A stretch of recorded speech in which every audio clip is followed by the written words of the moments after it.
ಗುರುಭ್ಯೋ ನಮಃ ಹರಿ ಓಂ. ನಾನು ಆಚಾರ್ಯ ವಿನಯ್ ಜುಗ್ನಿಕರ್ ನಿಮ್ಮೊಂದಿಗೆ. ಧನ್ವಂತರಿ ಸ್ತೋತ್ರ.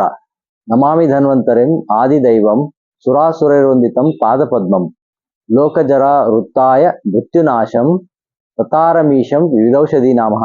ಇದೊಂದು ಭಗವಾನ್ ಧನ್ವಂತರಿಯ ಪ್ರಸಿದ್ಧ ಸ್ತೋತ್ರ.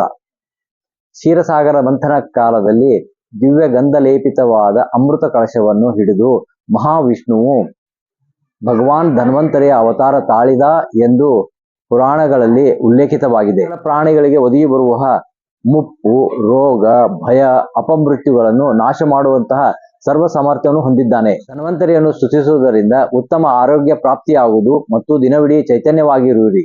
ಸಂಪೂರ್ಣ ಆರೋಗ್ಯಕ್ಕಾಗಿ ಈ ಸ್ತೋತ್ರವನ್ನು ಬೆಳಗ್ಗೆ ಸ್ನಾನದ ನಂತರ 9 ಬಾರಿ ಪಠಿಸಬೇಕು. ಮುಂದಿನ ವಿಡಿಯೋಗಳಿಗಾಗಿ ಈ ಚಾನೆಲ್ ಅನ್ನು ಲೈಕ್ ಮತ್ತು ಸಬ್ಸ್ಕ್ರೈಬ್ ಮಾಡಿ. ಧನ್ಯವಾದಗಳು.